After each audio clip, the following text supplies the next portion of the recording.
Ashama harka fuunee jaalatamtoonni fi kabajamtoonni hordoftoonni seenaa tuub nageenyi koo kan jaalalaa kabajaa iddoo isin jirtan hundatti isin qabu.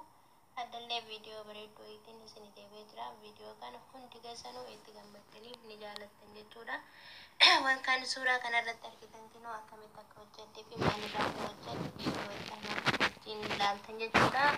Kanaafuu waan isaa maaloo kan jettan ta'e rifeensa keessaa isin jalaa jajjabaatu. Kafiixeen isaa goggogu kan caccabu kan isinirraa bubuqqa'uu fi kan isin dheerachuu didallee akka dheeressuudha jechuudha. Bu'aa baay'ee qaba.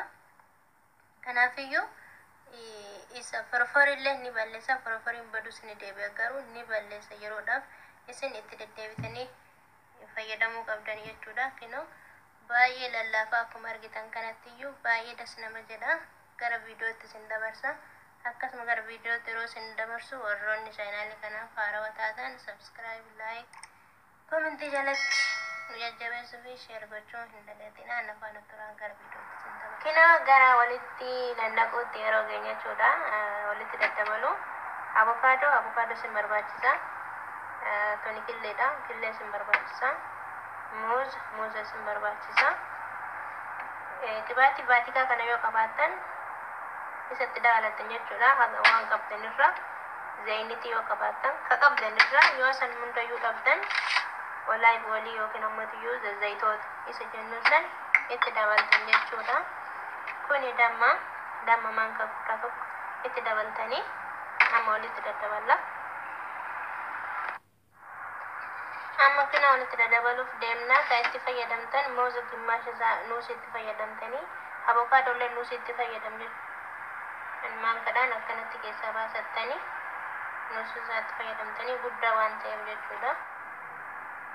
Akkuma argitan baay'ee guddaadha. Isin akka barbaaddattanitti keessaa guurrachuu hin dandeessan. Ani waan kadhaaniin keessaa baasaa jira waan ta'eef akka barbaaddanitti keessaa baafattanii kunoo keessaa baasee jira.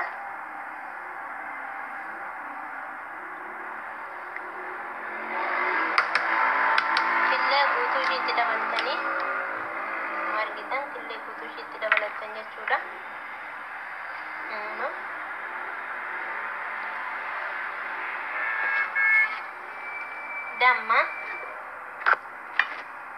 Damma isa guutuu tokko itti dabaltanii kunoo guutuu isaatti dabalatan jechuudha. Ka qabdan irratti dabalachuu dandeessan waan isin jedheef ani ammotiyyuu laayivii kanan jaaladhaayyuu garuu onni afuudhaaf tana wayya jechuudha. Ka barbaadan itti fayyadamtanii waan ani si kana jaaladhuuf sitti dabaladha. Waan qabdan irratti dabalachuu ni dandeessanii lamatti dabaltanii mataallee laaffisa jechuudha.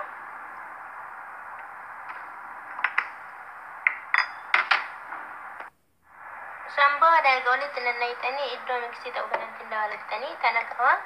Sambooda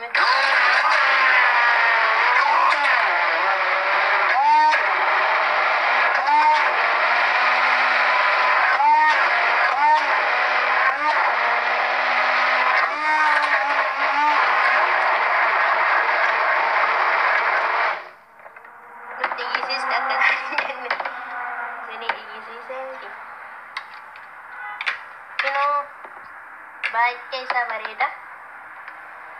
Bifallee baay'ee bareeda qaba. Akkuma argitan sirri bareeda jechuudha.